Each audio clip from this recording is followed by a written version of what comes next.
নবীর আওলাদগণ কারবালার জমিনে শাহাদত বরণ করেছেন। ওই নবীর আওলাদগণ, যে আওলাদগণকে এক নজর না দেখলে আমার নবী থাকতে পারতেন না। এক নজর দেখার জন্য আমার নবী মা ফাতেমার বাড়িতে চলে যেতেন। ওই রকম আমার রসুলের কলিজার টুকরা দুইজন নাতিকে কারবালার জমিনে, একজনকে কারবালায়, আরেকজনকে জহর পান করে মদিনাতুল মুনাওয়ারায় শহীদ করে দেওয়া হয়েছে। একটু মনোযোগ দেন। আমরা কেন হাসানকে ভালোবাসি? আমরা কেন হুসাইনকে ভালোবাসি? আমরা কেন পাঞ্জাতনকে ভালোবাসি? আমরা আলী ফাতেমাকে কেন ভালোবাসি? কারণ হযরতে আবু যর গিফারি রাদিয়াল্লাহু তাআলা আমার নবীজির সাহাবীদের মধ্যে একদম অত্যন্ত মুরব্বী সাহাবী ছিলেন। সুবহানাল্লাহ। আবু যর গিফারি আমার নবীর এমন একজন সাহাবী ছিলেন, যেই সাহাবীকে আমার নবী কোনোদিন তুমি বলে কথা বলে নাই, বরং আমার নবী যতবার আবু যর গিফারিকে ডাক দিয়েছেন ততবার আপনি বলে সম্বোধন করেছেন। আমার নবীর চাইতে সম্মানিত কেউ তো এই জগতে নাই। এরপরও আমার নবী নবীর সাহাবীদেরকে আপনি বলে ডাক দেয়। কি বলে ডাক দেয়? আপনি বলে ডাক দেয়। এখান থেকে আমাদের আদর্শ শিক্ষার আছে। আমার নবী দু জাহানের বাদশা হওয়ার পরেও বয়সের দিক দিয়া যারা মুরব্বী, তারা জ্ঞানী হোক আর মূর্খ হোক না কেন, বয়সের কারণে আমার কাছ থেকে তারা উপযুক্ত সম্মান পেতে হবে। কথা ঠিক কিনা? কিন্তু দেখা যায়, ও বাবা, এই কথাগুলি বললে হয়তো আমরা অনেকের খারাপও লাগতে পারে, অনেক আলেম ওলামাদের গায়ে গিয়ে পড়তে পারে। অনেক আলেম ওলামা আছে যারা মুরব্বীদেরকে তুই তুকারি করে কথা বলে। অনেক পীরদেরকে দেখেছি যারা দাদার বয়সী মানুষে কই তুই গানাইছস করে। আছে না নাই? মুরব্বী লোক, আপনি যত বড় বুজুর্গ হন, আপনি যত বড় পীর সাহেব হন, আপনি যত বড় আল্লাহ ওয়ালা হন না কেন, আমার নবীর মতো তো আর হতে পারেন নাই। ঠিক কিনা? আমার নবীর সম্মানের চাইতে আপনার সম্মান তো আর বেশি নয়। আমার নবীর বুজুর্গের চাইতে আপনার বুজুর্গি তো আর বেশি নয়। ওই নবী যদি উনার বয়সে বেশি হওয়ার কারণে আমার নবীর সাহাবীকে যদি আমার নবী সম্মান করতে পারে, আপনি যত বড়ই পীর হন না কেন, মুরিদ যদি বয়স্ক হয়ে থাকে, মুরিদ বাবার মতো সম্মান করতে হবে। এটা যোগ্যতার কারণে নয়, বরং এটা বয়সের কারণে। কিসের কারণে? বয়সের কারণে সম্মানটা তারা পাবে। আর আপনি যে সম্মানটা পাবেন পিচ্ছা বয়া, এটা হচ্ছে আপনার যোগ্যতার জন্য। কিসের জন্য? যোগ্যতার জন্য। এই জিনিসগুলো আমরা বুঝি না। তুই তুকারি যেমন ফিরে তুই কইলে কইছে, ফিরে তো তুই কোক সমস্যা নাই, কিন্তু পীরের তো এই জিনিসটা বোঝা উচিত যে আমার তো বয়সে মুরব্বী। মুরিদ জানি এটা মাইন্ড করলো না, কিন্তু যারা মুরিদ না এরা তো এই বিষয়টা মাইন্ড করবে। কেন করবে? যে বয়সে বড় লোকটারে তুই তুয়ারি করতেছে, তার মানে লোকটার ভিতরে আদর্শ নাই, নবীর চরিত্র নাই। হযরতে আবু যর গিফারি রাদিয়াল্লাহু তাআলা আনহু, তিনাকে আমার নবী আপনি বলে সম্বোধন করতেন। সব সময় আমার নবীর দরবারে ওনার জন্য একটা চেয়ার থাকতো। আমার নবী কইতো, মুরব্বী সাহাবী আইছে, ওনাকে বসতে দেন। সুবহানাল্লাহ। আপনি আসুন, বসুন। আমার নবী সম্মান দিয়ে বসাতেন। সেই আবু যর গিফারি রাদিয়াল্লাহু তাআলা আনহু থেকে বর্ণিত, তিনি বলেন, আমার নবীর জবান মুবারকে আমার নবী বলেছেন যে এটা আমি আবু যর শুনেছি। আমার নবী বলেছেন, আজ থেকে প্রায় ৪৫০০ থেকে আরো বেশি অনেক বছর আগে হযরতে নূহ আলাইহিস সালামকে আমার আল্লাহ তাআলা যখন দুনিয়াতে প্রেরণ করেছিলেন, নূহ আলাইহিস সালামকে প্রেরণ করার পর ওনার কওমের মানুষ, ওনার জাতির মানুষ, ওনার গোত্রের মানুষ যারা ছিল, ওনার সাথে নাফরমানির কারণে, আল্লাহর সাথে নাফরমানি করার কারণে আমার আল্লাহ মহাপ্লাবন দিয়া, বৃষ্টি দিয়া, বন্যা দিয়া পুরো জাতিটাকে আল্লাহ পানির মধ্যে ধ্বংস করে দিয়েছিলেন। ওই দিন নূহ নবী আল্লাহ হুকুম দিয়েছিলেন নৌকা বানাও। নূহ নবী নৌকা বানিয়েছিলেন। নৌকা বানানোর পরে জুরাই জুরাই প্রত্যেক জাতি উঠানোর হুকুম আল্লাহ তাআলা দিয়ে দিয়েছিলেন। সকল জাতিকে উঠালেন এবং মানুষদের মধ্যে যারা ইমানদার ছিল সবাইরে নূহ নবী নৌকার ভিতরে উঠালেন। বুঝবেন, শুধু মানুষ এক জোড়া নয়, বরং মানুষের মধ্যে যারা যারা ইমানদার ছিল সবাইরে নৌকার মধ্যে তুলছে। আর প্রত্যেক সৃষ্টির মধ্যে যেমন গরু, ছাগল, হাঁস, মুরগি, ওইগুলার মধ্য থেকে শুধু এক জোড়া করে উঠাইছে। আমার নবী কয় নূহ নবীর নৌকাতে ওই দিন যারা আরোহণ করেছিল মহাপ্লাবন থেকে, মহাবন্যা থেকে, সেই মহা পানি থেকে তারা যেমন ভাবে মুক্তি পেয়ে গিয়েছিল, আমার আহলে বায়াত নামক, আমার পাঞ্জাতুন নামক নৌকার মধ্যে যারা সাওয়ার হতে পারবে রে, নূহ নবীর নৌকার মধ্যে সাওয়ার হওয়ার কারণে তারা যেমন মুক্তি পেয়ে গিয়েছিল, আমার আহলে বায়াত নামক নৌকার মধ্যে উঠতে পারলে ইহ জগতেও মুক্তি পাইয়া যাইবা, আখিরাতেরও বেড়া পার হইয়া যাইবা। কারণ আমার আওলাদদের আদর্শ পাঞ্জাতনের তরি আর নূহ নবীর তরির মধ্যে কোনো পার্থক্য নাই। নূহ নবীর তরি শুধু দুনিয়াতে তাদেরকে বাঁচিয়েছিল, কিন্তু আমার আহলে বায়াত নামক তরির মধ্যে উঠলে দুনিয়াতেও মুক্তি পাইবা, আখিরাতেও মুক্তি পাইবা। যেরকম সুবহানাল্লাহ। ওই জন্য আমরা আহলে বায়াতদেরকে মহব্বত করি। বাবার আমার, আহলে বায়াত নামক নৌকা ছাড়া, তরি ছাড়া কেউ কোনোদিন নাজাতের দেখা পাবে না।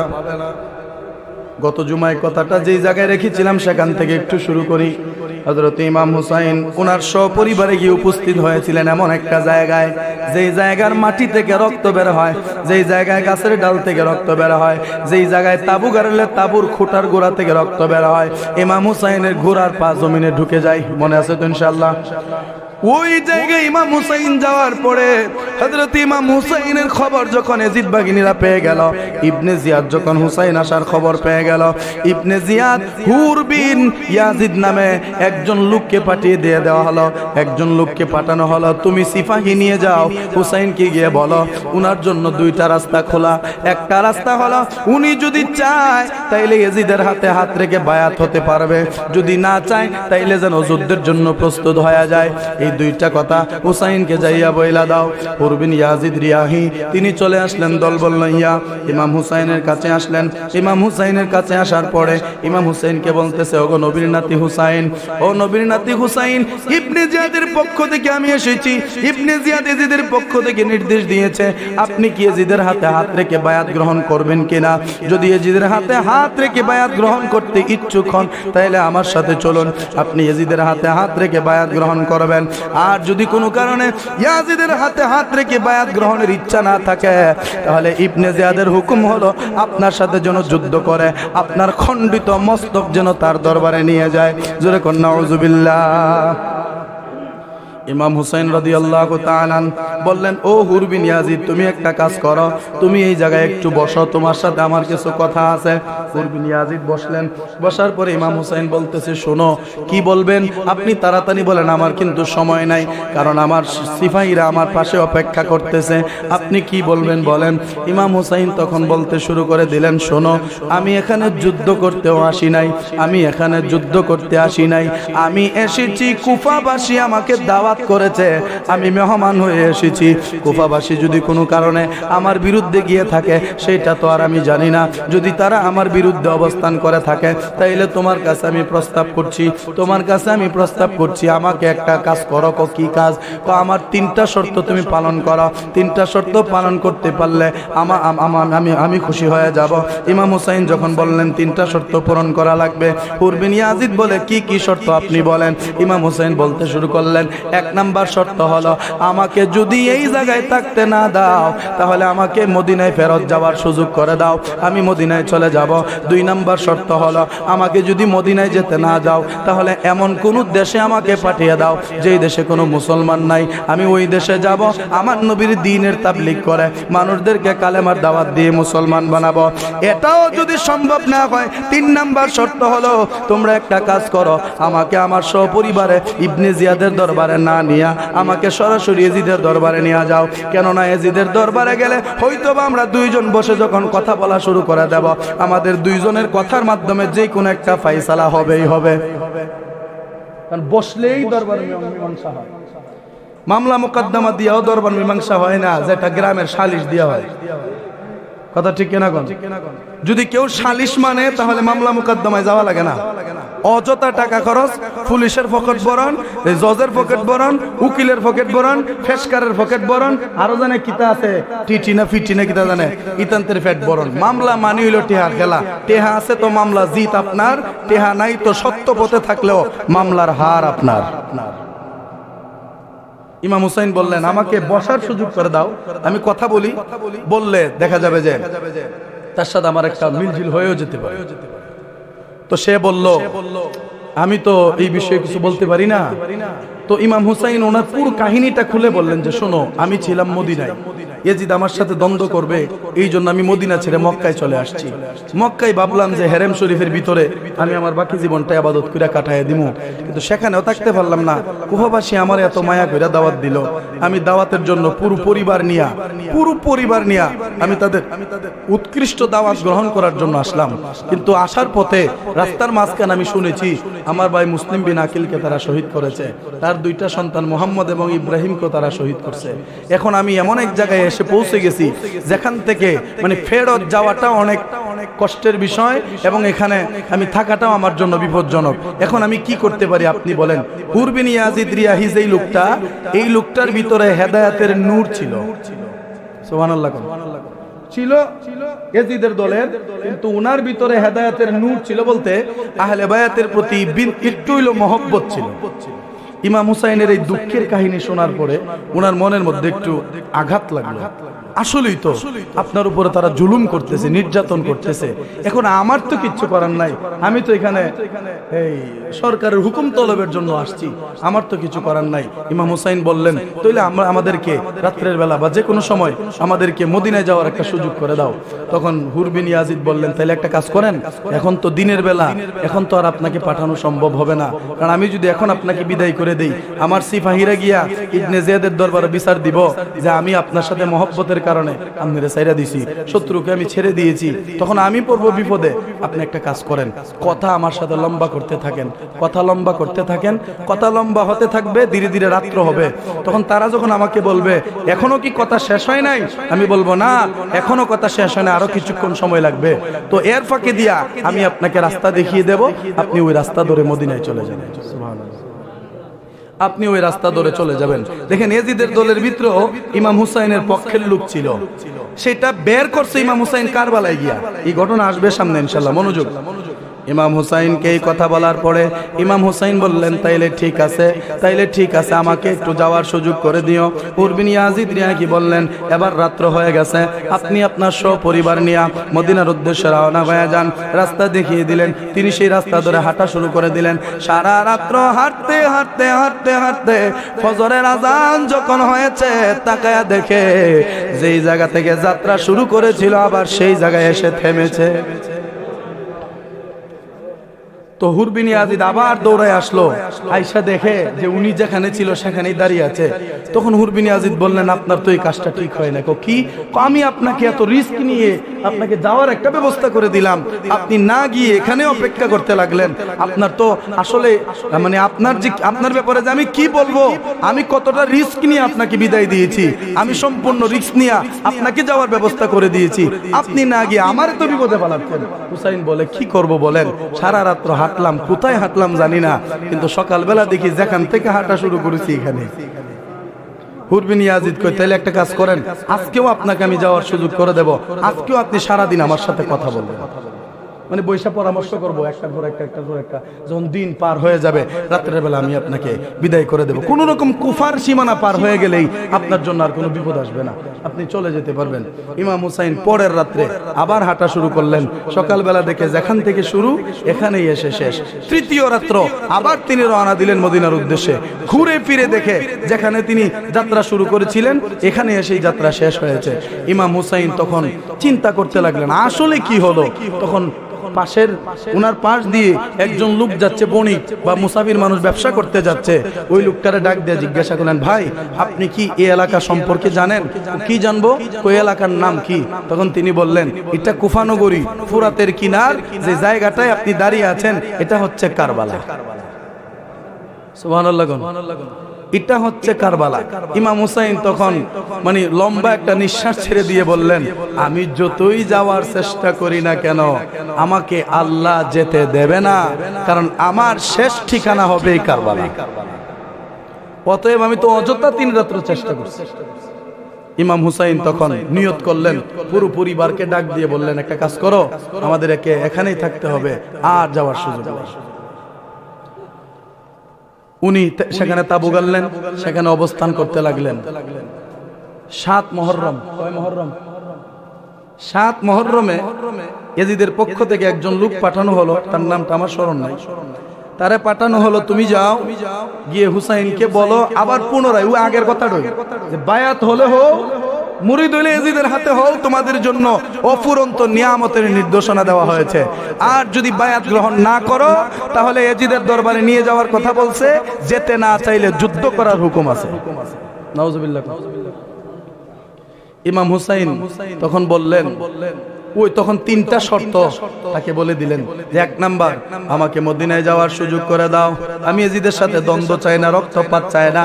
আমি চাই না আমার রক্ত দিয়া যেন এই কুফার মানুষ চিরজীবনের জন্য জাহান্নামী হয়ে যায়, এটা আমি চাই না। তখন বলল 1 নাম্বার মদিনায় যাওয়ার সুযোগ করে দাও, 2 নাম্বার হয়তো আমাকে এমন দেশে পাঠিয়ে দাও যে দেশে কোনো মুসলমান নাই, আমি সেখানে দ্বীনের দাওয়াত দেব। কত উত্তম প্রস্তাব, যে মদিনায় যাওয়ার লেগে না দিলে এমন কোন দেশে পাঠাও যেন বিধর্মী মুসলমান যে দেশে নাই, ওইখানে গেলে এক তো আমি তোমাদের শত্রুতা থেকে, তোমাদের এই খারাপ নজর থেকে আমি মুক্তি পেলাম, এবং ওই দেশে যাওয়ার পরে আমার নানা ভাইয়ের দ্বীনেরও প্রচার হলো। তোমরা সরকার মানুষ, চাইলে আমাকে একটা ব্যবস্থা করে দিতে পারবে। আর 3 নাম্বার, যদি এগুলা সম্ভব না হয় তাহলে আমাদেরকে ইয়াজিদের দরবারে নিয়ে যাও, ইবনে জিয়াদের দরবারে নয়, ইয়াজিদের দরবারে সরাসরি সরকারের কাছে নিয়ে যাও, তার সাথে আমি কথা বলবো। এই 3টা শর্ত যখন বললেন, ওই ইয়াজিদের সৈন্য বললেন ঠিক আছে, আপনার এই 3টা প্রস্তাব আমি ইবনে জিয়াদের কাছে নিয়ে যাচ্ছি।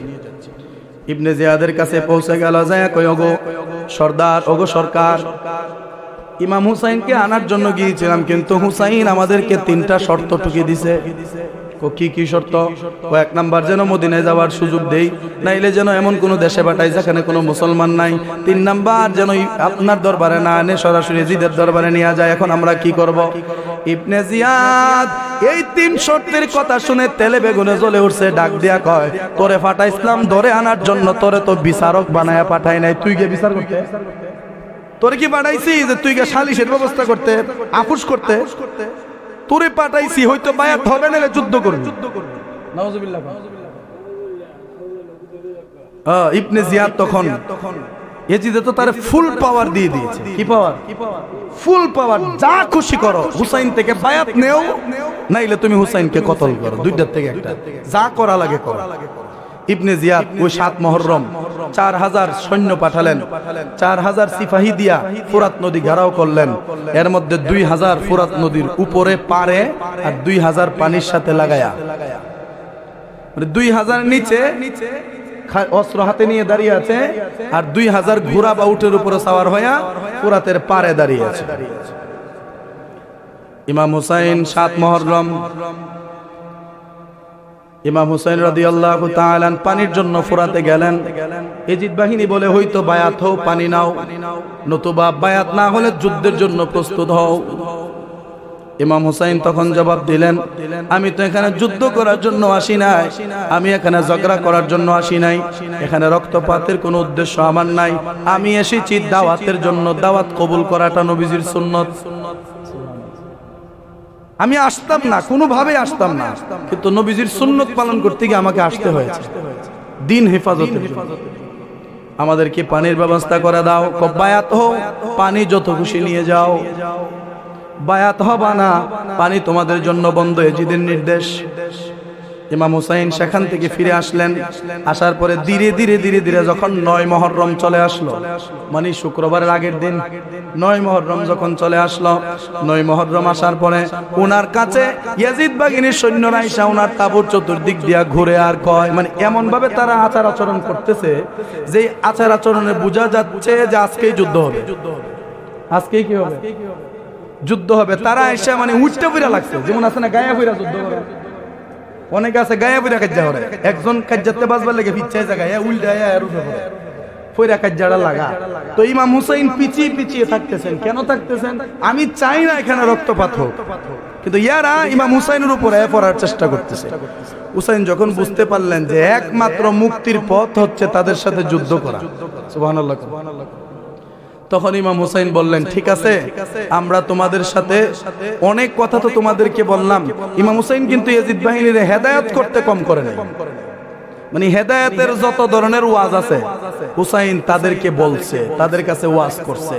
ইমাম হুসাইনের জবানের আওয়াজও তাদের দিলের মধ্যে তাসির হয়েছে। শেষ পর্যন্ত হুসাইন বললেন, তাইলে আমাকে একদিন সময় দাও। কয়দিন? আমি বায়াত হব না, যুদ্ধ করব। সুবহানাল্লাহ। আমি যুদ্ধ করতে চেয়েছিলাম না, যদি যুদ্ধ করারই হতো মদিনাতে যুদ্ধ করে ইয়াজিদকে ধ্বংস করে দিতাম। কিন্তু আমি মদিনা ছেড়ে মক্কায় আসলাম, মক্কা ছেড়ে কুফায় আসলাম, কুফা ছেড়ে কারবালায় আসলাম।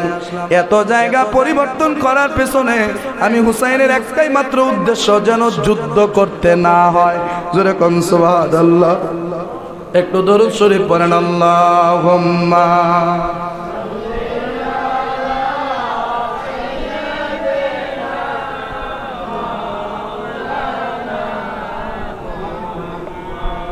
ওয়ালা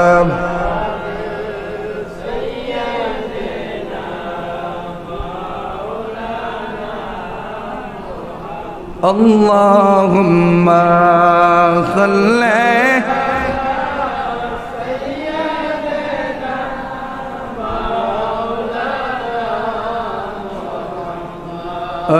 ওয়ালা আলি সাইয়্যিদিনা।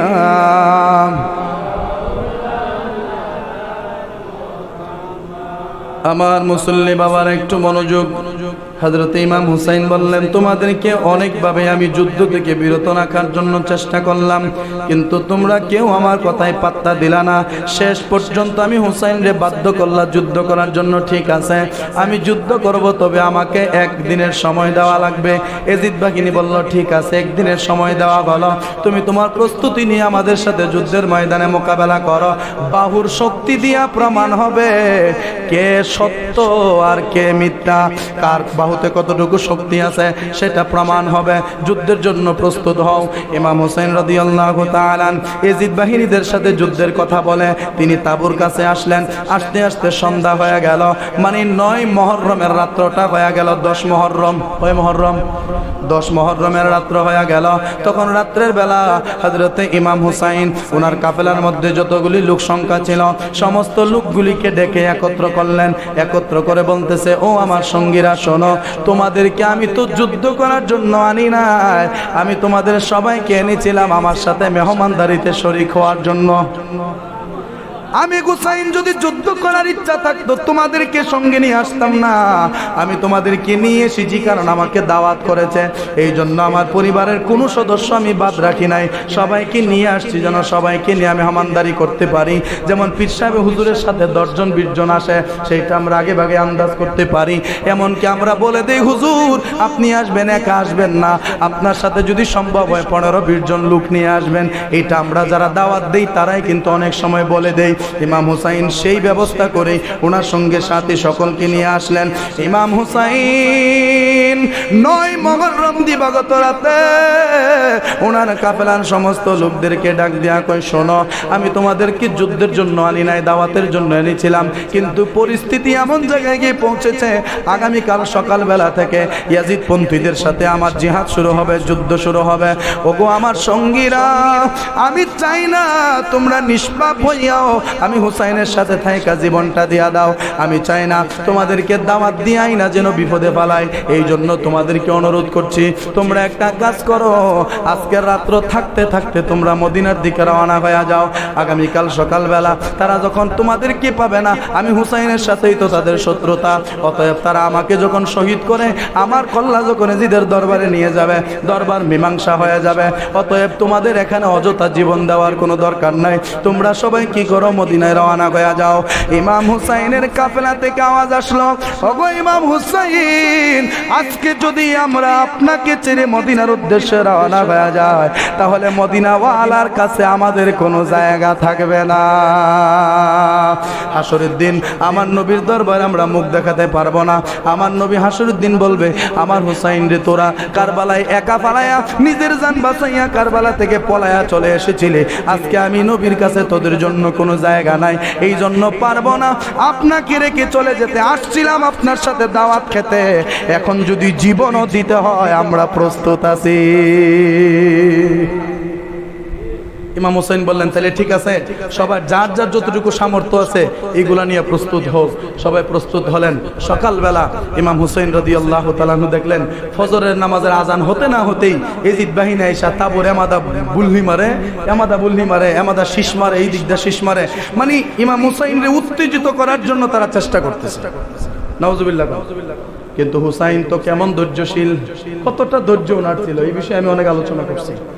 ইমাম হুসাইন সবুর ধরলেন আর বললেন যে দিন শুরু হোক, তারপরে জিহাদ শুরু হবে।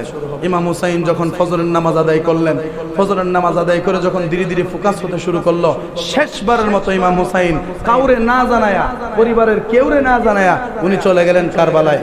কারবালায় যাইয়া এজিদ বাহিনীদেরকে উদ্দেশ্য করে বলতেছে, শোনো, শেষবারের মতো তোমাদেরকে ওয়ার্নিং দিচ্ছি। কি ওয়ার্নিং?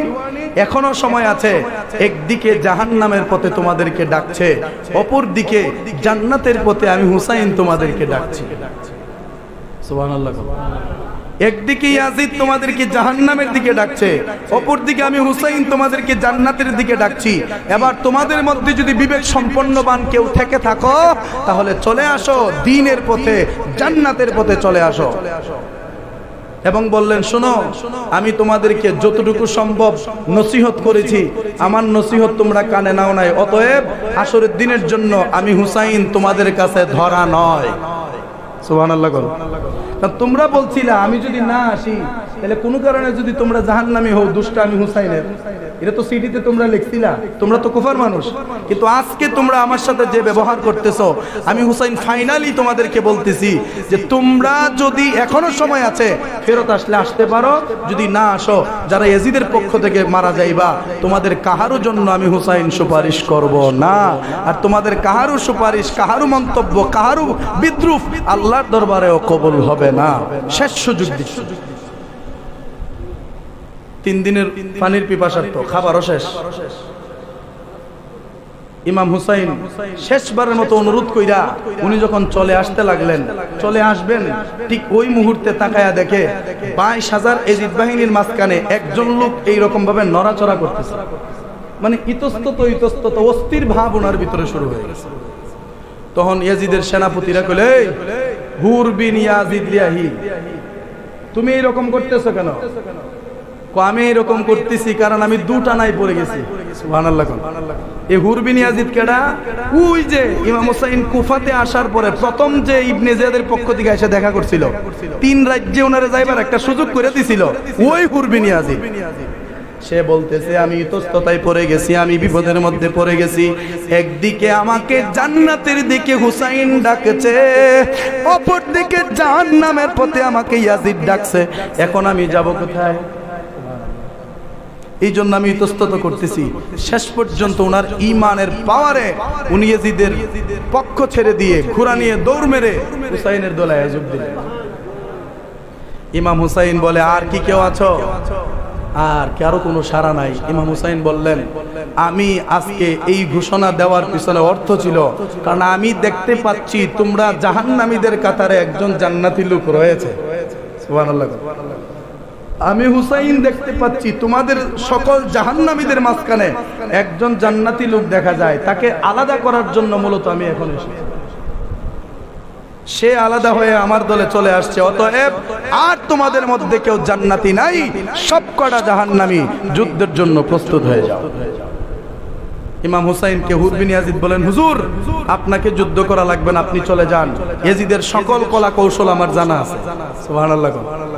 ইয়াজিদ কোন পদ্ধতিতে কোন সিস্টেমে যুদ্ধ করবে এটা আমার জানা আছে, অতএব আপনি চলে যান। ইমাম হুসাইন বলেন, আমি চলে যাব তোমাকে রেখে? হুর বিন ইয়াজিদ বলেন, আপনার জন্য জীবন কুরবান করার জন্যই তো ইয়াজিদের দল ছেড়ে দিয়ে আপনার দলে যোগ দিয়েছি, অতএব আপনি যান, আপনার পরিবারের কাছে যান, আমি আপনার পক্ষে লড়াই করতেছি। এই হুর বিন ইয়াজিদ বাহিনীর বিপক্ষে যুদ্ধ করতে করতে উনার মাধ্যমে যুদ্ধটা শুরু হয়েছে। তার মাধ্যমে এই হুর বিন ইয়াজিদকে মারার মাধ্যমে যুদ্ধ শুরু হয়েছে। যখন হুর বিন ইয়াজিদ তাদের দল ছেড়ে হুসাইনের দলে চলে আসলো, ইয়াজিদ বাহিনী রাগান্বিত হইয়া তার উপরে তীর মারতে শুরু করে দিল, তরবারির আঘাত করতে শুরু করে দিল, উনিও মারতে শুরু করলেন। উভয় পক্ষের মধ্যে যখন রক্তক্ষয়ী সংঘর্ষ শুরু হয়ে গেল, হুর বিন ইয়াজিদ শত শত ইয়াজিদরে মাইরা উনি নিজেও শাহাদত বরণ করলেন। বলেন ইন্না লিল্লাহি ওয়া ইন্না ইলাইহি রাজিউন। উনি শাহাদত বরণ করলেন। তো যুদ্ধ তো শুরু হয়ে গেল। ইমাম হুসাইন তাঁবুতে আসলেন, আয়েশা পরিবারের সবাইকে বললেন, সবাই প্রস্তুত হয়ে যাও, কারণ আমাদের পক্ষে একজন শাহাদত বরণ করেছে।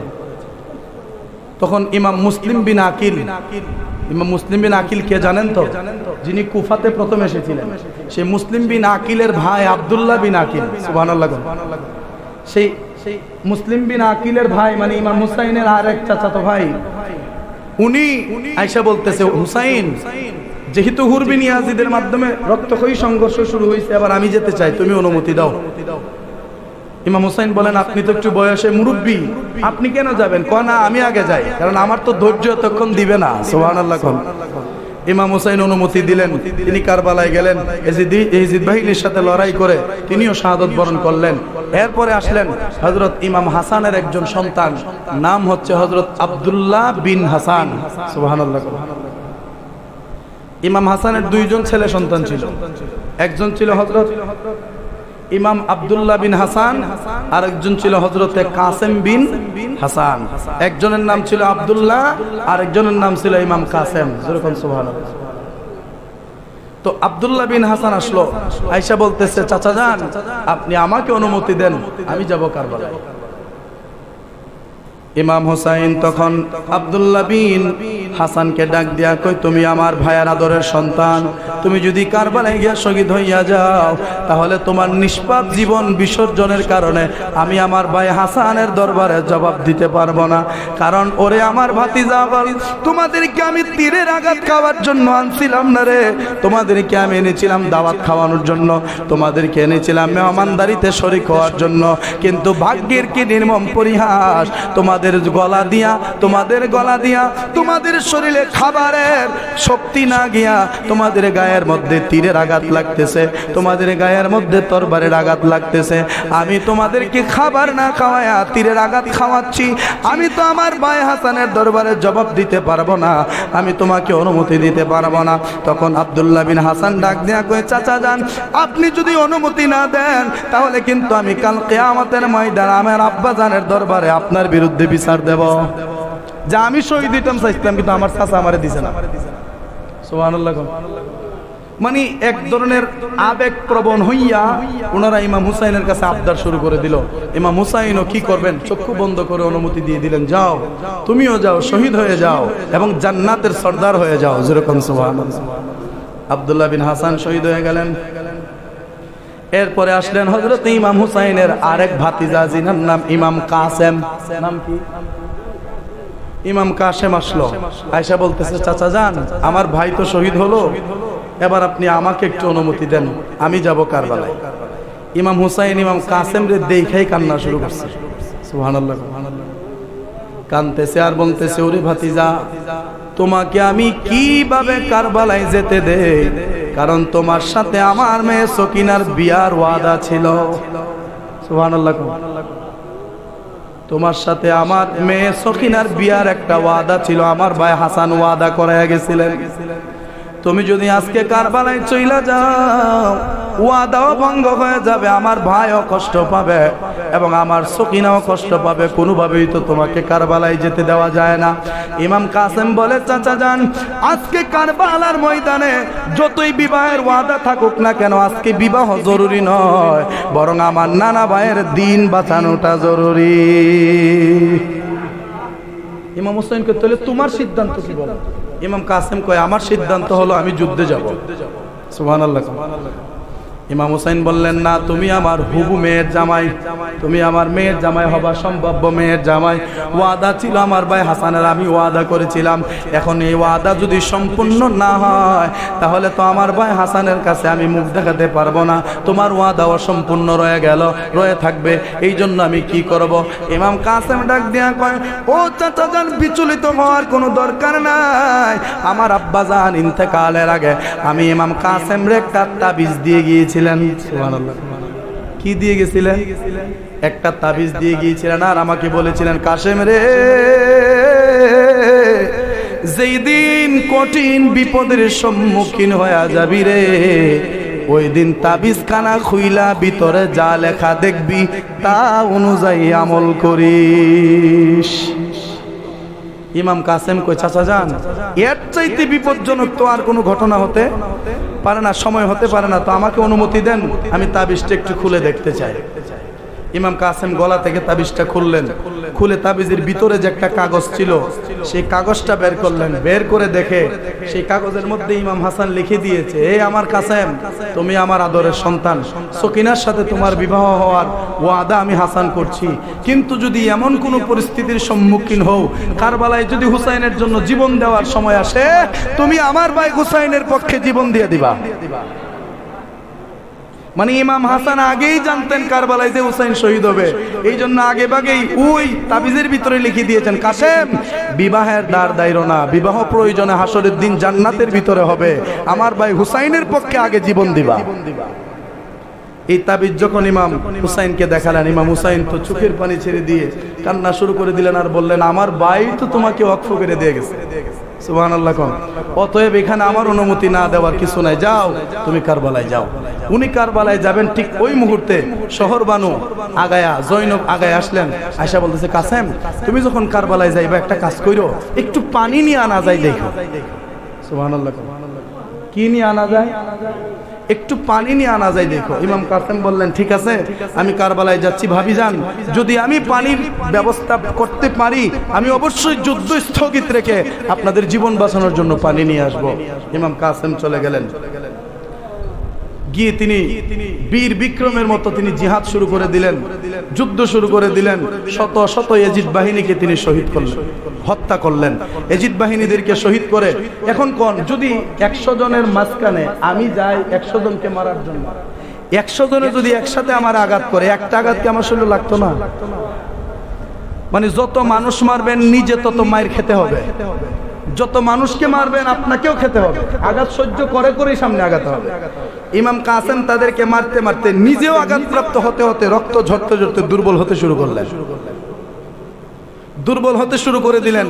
ইমাম কাসেম রাদিয়াল্লাহু তাআলা তিনি ইয়াজিদ বাহিনীদেরকে বললেন, আমার চাচা জান হুসাইন তোমাদেরকে যেই নসিহত করেছিলেন সেই নসিহত যদি তোমরা মেনে নিতা, আজকে তোমাদের এই করুণ পরিণতি হতো না, আজকে নবীর পরিবারেরও এইরকম করুণ পরিণতি হতো না।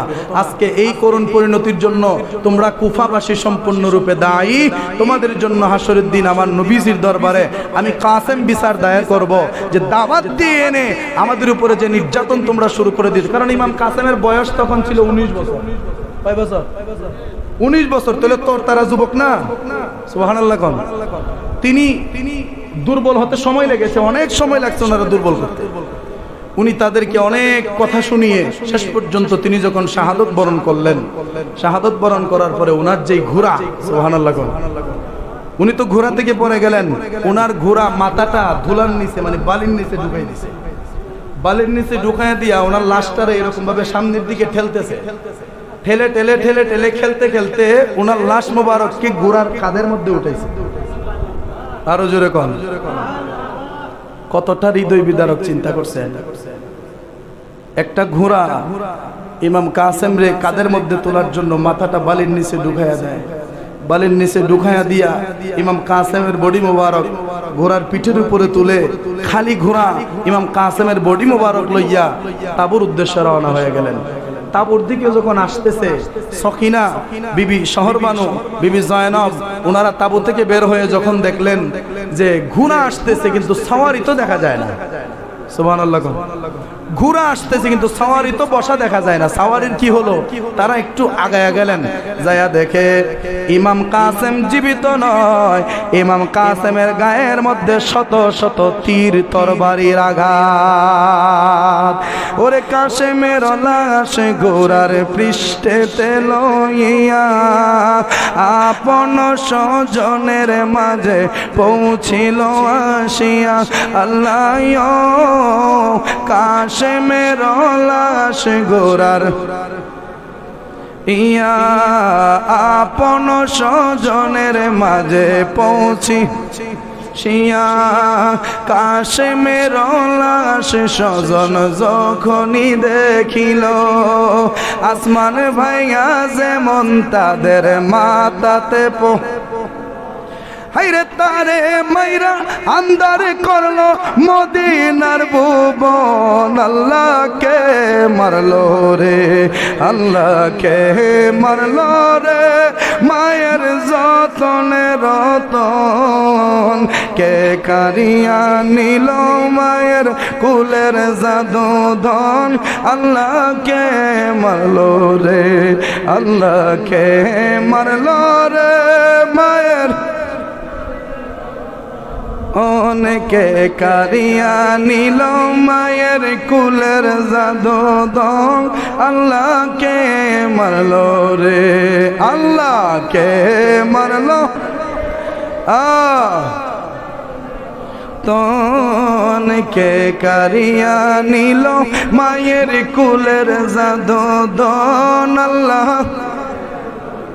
রে, আল্লাহ 3 দিন 4 রাত্রে হইল কারবালা। কেন পানি বন্ধ করলো দুষ্ট এজিদা। আল্লাহ 3 দিন 4 রাত্রে হই কেন পানি বন্ধ করলো দুষ্ট পানি বিনে স্তনের দুধ গেল রে হাইরে দুঃখিনীর জাদু বাসাই বলো কি খাওয়ায়া আমার ভাই নিয়া রে, আমার ভাই নি এ ফোরাতের পানি লয়া সর্বানু দুঃখিনী কান্দে পন্ত পানে ছায়া। আয়ে রে আমার ভাই নি আয়ে রে, ফোরাতের পানি লয়া সর্বানু দুঃখিনী কান্দে।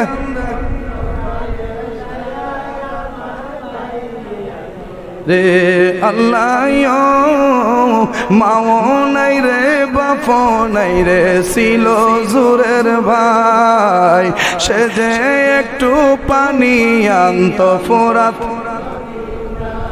আল্লাহ মাও নাই রে বাপ নাই রে, ছিল জোরের আই সে যে একটু পানি আনত ফোরাত।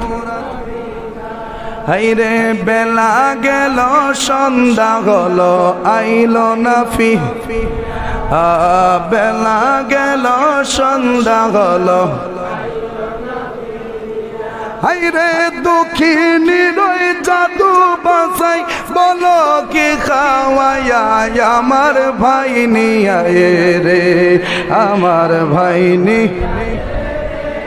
এ ফোরাতের পানি লয়া সর্বানু দুঃখিনী কান্দে পন্ত পানে। আল্লাহু আকবার। ইমাম কাসেমের লাশ দেখে স্বজনরা তো হাজারি শুরু করে দিল। কেন? কারণ ইমাম কাসেমের সাথে তো সকিনার বিয়ার ওয়াদা ছিল, ওয়াদাও পূরণ হলো না, সকিনার স্বপ্নও পূরণ হলো না। সুবহানাল্লাহ। এখন স্বপ্ন যে পূরণ হলো না, অনেকে তো কয় কারবালায় সখিনা কাসেমের বিয়া হইছে, বিয়ার পরে তারার বাসর হয় নাই, বাসর হওয়ার আগেই তারা রারি হয়ে গেছে। নাউজুবিল্লাহ। এখন যেই হুসাইনের প্রেমিকরা সখিনারে রারি কইতেছে, ওই বেড়া যদি মারা যায়, বেড়ার বউরে যদি আমরা রারি কই, বেড়ার বউয়ের কষ্ট লাগবো নি? আচ্ছা, রারি বিড়ি আমরা সমাজে এটা কি বালা কারণে কয় নাকি এটা মানে যে কোনো একটা তুহমত দিয়া কয়? জামাই মেরে আছে তুই তো রারি, আর রারি বিড়ি রাতে ভাতও বিলে খাওয়ান নাই, পানিও বিলে খাওয়ান নাই, কত জাতের সমাজ আমরা প্রচলন আছে। তো রারি শব্দটা নবীর পরিবারের সাথে যায় না। নবীর পরিবারের সাথে যেখানে বিবাহই হয় নাই সেখানে রারি হবে কিভাবে? ওয়াদা ছিল, কিন্তু ইমাম কাসেম বিবাহের চাইতে ইমাম হুসাইনের পক্ষে জীবন দেওয়াটাকে প্রাধান্য দিয়েছেন। এই জন্য এই পৃথিবীতে হয়তো ওনাদের বিবাহ হয় নাই, এই পৃথিবীতে হয়তো ওনাদের ওয়াদা পূর্ণ হয় নাই, কিন্তু যখন ইমাম কাসেম বেহেশতে যাবে বিবি সখিনাকে নিয়েই যাবে। যেরকম না সুবহানাল্লাহ। বিয়া মূলত কি? বিয়া কি মনে করেন অনুষ্ঠান করার নাম? বিয়া না তো। সময় আমার শেষ হয়ে গেছে আরো আগেই, আমি 1 মিনিটে শেষ করে দিচ্ছি। বিয়া বলতে খাওয়ানি দাওয়ানি অনুষ্ঠান করণের নাম কিন্তু বিয়া না।